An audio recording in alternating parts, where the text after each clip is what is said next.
Good afternoon. Thank you very much for having me. So there's another side to that story. What actually happened is about 4 or 5 months ago, Pav rang me up and he said, we'd love you to come and do a talk at TEDxNicosia in Cyprus. I said, amazing, fantastic. I'm really flattered to be asked. Thank you very much. Put it in my calendar and then forgot it. And I mean, not just forgot it, really forgot it. It was a psychological state of denial.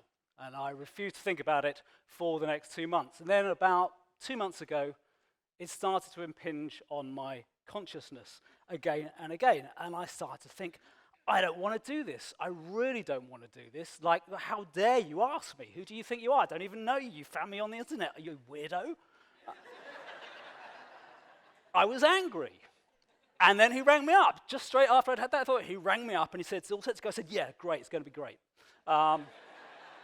So there I was giving a talk, and I was in my head, I was going, I have no idea what I'm going to be talking about. I was bargaining. And then I sat down at my computer, and I started to write, and I couldn't write anything, and I banged my head against the wall. I said, I have absolutely no idea about this. I'm going to be like Peter Sellers. I'm going to fake a heart attack now. I was in despair, and then finally, I started to write. I got on a plane yesterday, and I'm standing here, which I think we call acceptance. So, well, thank you. You're very kind. Don't clap too soon. So I've told you a story, but what I really want to talk to you about today is the structure behind that story, why the story has taken that form. And I want to do that by covering 3 things, which may sound disparate, but hopefully will all come together. I want to talk about the presidential election in the United States in 1964. I want to talk about Steven Spielberg's famous film, Jaws, and I also want to talk about that, the lovely, nice people at TED send you to tell you how to structure a talk. It's not rules, it's just a very helpful guide on what they're looking for altogether. All of these, obviously, are to do with storytelling. So very briefly, it's probably worth recapping what is a story. This is grotesquely simple, but fundamentally, a man, say Chief Brody in Jaws, has a problem, a shark, he beats the problem, he kills the shark, he saves the world. It's non-gender specific, so equally applies to Ripley in Aliens, has a problem, she kills the aliens, she saves the world. That's how stories fundamentally work. If they're working well, we empathize with the character, we become Chief Brody, we become Ripley, we go on a journey with them, we want what they want, and together we save the world. We become James Bond, we beat Blofeld, we beat Dr. No, we save the world, and because Bond is fundamentally a fairy tale-like structure, you get the girl. That's the reward at the end, and it's, again, non-gender specific. If it's Jane Eyre, you get Rochester. I'm not sure which is the best bargain, but it's a trade-off. So that, fundamentally, is how storytelling works, but there are 2 really important caveats in that, and that is these. The first is, this will not work without empathy. Some of you may recognize this man. This man is Lance Armstrong. Last year, Stephen Frears, acclaimed, brilliant British director, made a film called The Programme about Lance Armstrong, which very few people went to see. It's a fascinating subject, extraordinarily rich subject, but Lance Armstrong kind of cheated, kind of probably not very nice. Am I going to get libeled if I say possibly borderline psychopath? I have no idea, but very hard to empathize with. You don't connect. Something in you doesn't want to be Lance Armstrong. So the story probably doesn't work. The second caveat, equally important, is you need a common enemy. You need a shark. As Hitchcock once said, the better the villain, the better the picture. It's really, really that simple. The more you identify emotionally with the protagonist, the more you hate the antagonist, the opposition, the more engrossed you become.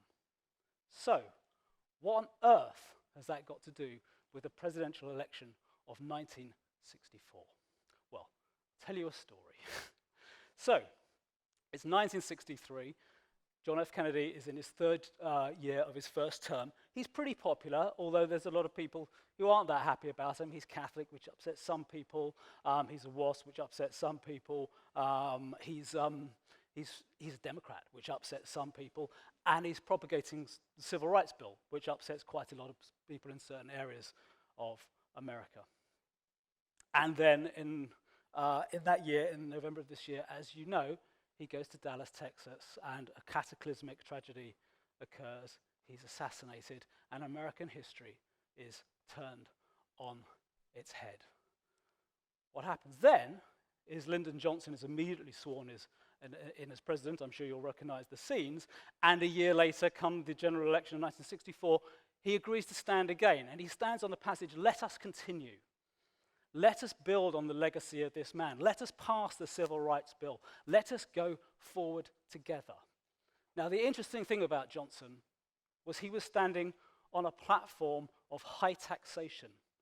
He was standing on a platform of running a deficit. He was standing on a platform of healthcare, of welfare, and a reduction of wealth inequality. More left-wing than most left-wing parties are described as now. And he won the biggest majority in US history.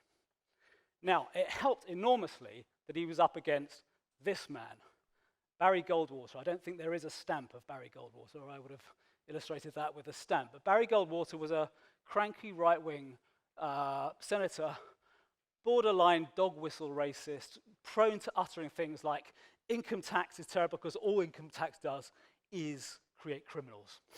So he lost very, very, very badly. As I said, biggest landslide for Johnson in US history, and every pundit said the Republican Party will never, ever be in power again. But something happened in that campaign that was really significant, that meant that 4 years later, they would be in power, and 12 years later, they would change the world. And on the Tuesday before Election Day, on CBS television, in prime time, the announcer softly intoned, "Ladies and gentlemen, we are proud to present an election address by Ronald Reagan." Now, he looked much younger then. It was in 1964. He wasn't a politician. He was an actor. But there was something about what he said which is profoundly significant, I think, and why for years afterwards, the speech he gave was referred to by Republicans as the speech. Still available on YouTube. Feel free to watch it now. It is dated in some ways, but extraordinary in others. He was a natural communicator. He was us.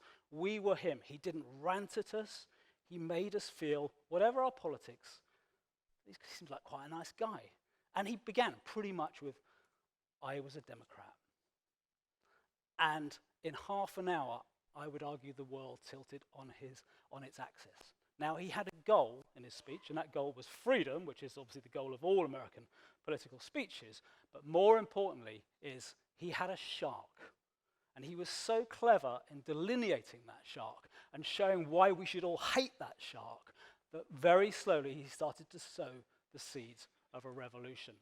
Well, what was that shark? Well, big government was the first part of this shark. A government that is no longer servant, but now master of the people. A patronizing liberal elite who want to tell you how to live your life, and of course, welfare scroungers. The woman whose husband made $250 a month, but who asked for a divorce when she discovered she could make $330 on aid to dependent children, all while you were trying to get your kids through school and work a bit harder to reward them. This is not the American way. They are stealing your taxes. You are working hard. You are fighting for your children. These people are stealing it from you. They are laughing at you with their smug, superior East Coast ways. This is not freedom. This is not the frontier spirit. And at first, this was a really extreme argument, but as we saw over time, very gradually, enough people who never thought of themselves as conservatives, started to think, "Oh, yeah, he's talking about me." That's how political change occurs. They're talking about me. I would agree with that. I'd never vote for them. But what he discovered, as Rick Perlstein wrote from his brilliant book about Barry Goldwater Before the Storm, said the best measure of a politician's success was not how successfully he could broker people's desires, but how well he could tap their fears. And Perlstein goes on, soon there was a them in every speech. Sound familiar? what Reagan had tapped into, which was so important, was Hollywood film structure. It's really simple. There's a guy you identify with, there's a really clear, tangible enemy. You've got a Hollywood movie, you've got a story. If it works, you're bonded, you're addicted, you're there. And as we see all over the world, all over Europe, we see populist movements rising up all over the place, fundamentally using this structure. It's Bernie Sanders, it's Syriza, it's Marine Le Pen. Everywhere you look, simple, tangible solutions. Get the lost ark to really complicated, difficult problems. And it's insanely attractive for people who feel threatened. Of course it is. Very important. So fundamentally, what we see is that storytelling is essential to politics and, of course, to political oratory as well. But it's also important on a different level. So if you excuse me what seems like a bit of a tangent, I just want to talk for a second about Groundhog Day. Now, I'm sure many of you will know the film starring Bill Murray, and it's a glorious, wonderful movie, I hope you agree.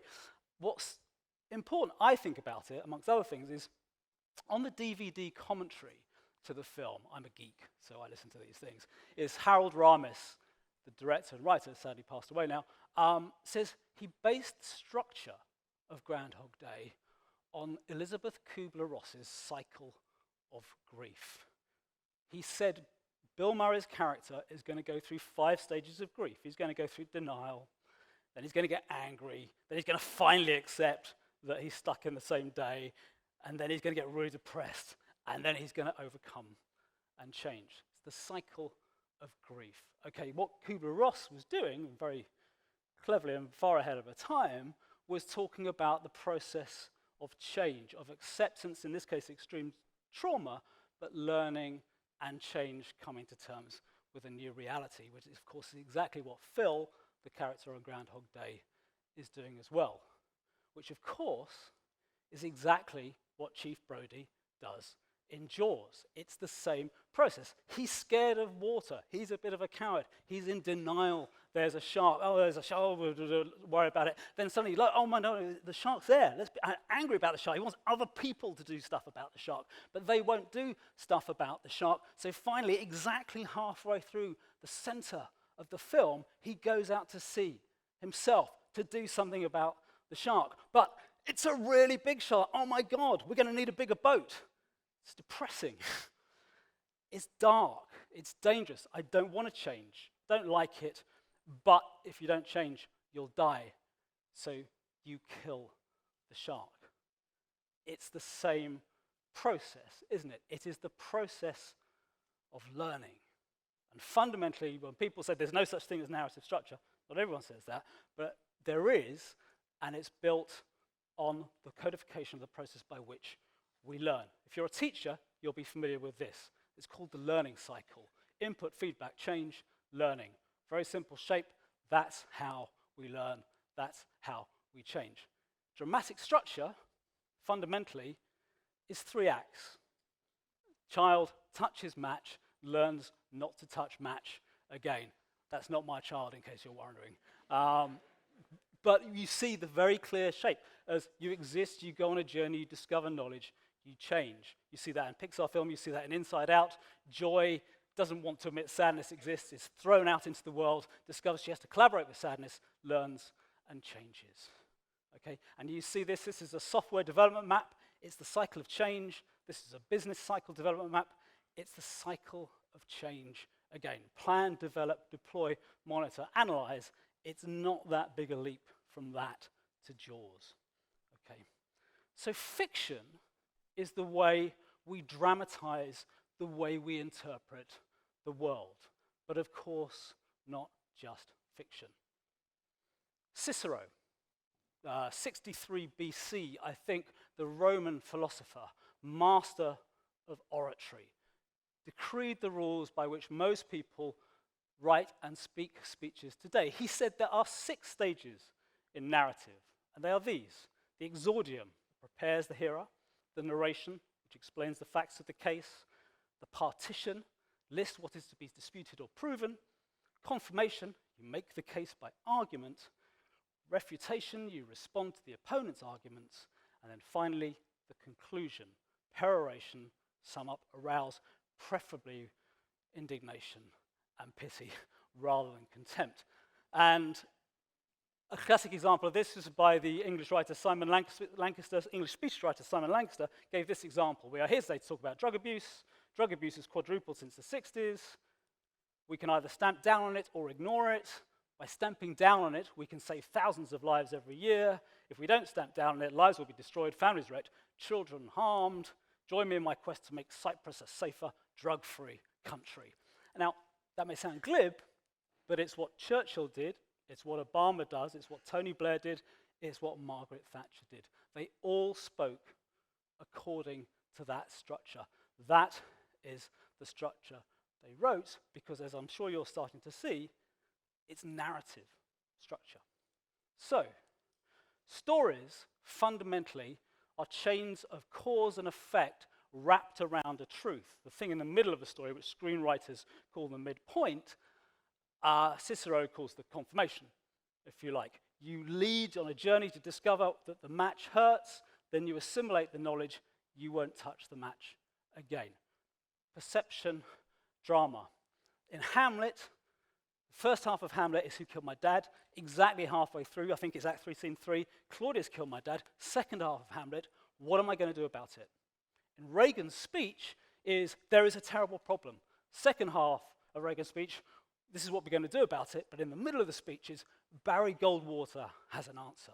So it's the same structure again and again and again. So a child learns that fire is dangerous. Bill Murray learns that he has to show empathy. Chief Brody learns that he has to have courage and not fear water. We learn to vote for Donald Trump or whoever we choose to vote for. And hopefully, finally, is I start to understand how to structure a TED Talk. And just to wrap up, there's a little bit in the bottom right-hand corner of that, which reads as this: your structure should be invisible to the audience. Don't talk about how you're going to talk about your topic, just talk about it. So I'm really sorry I got that wrong, but I think what's important is structure may be invisible, but arguably life without structure is impossible, talking without structure is impossible. It's the most important element of all. Thank you.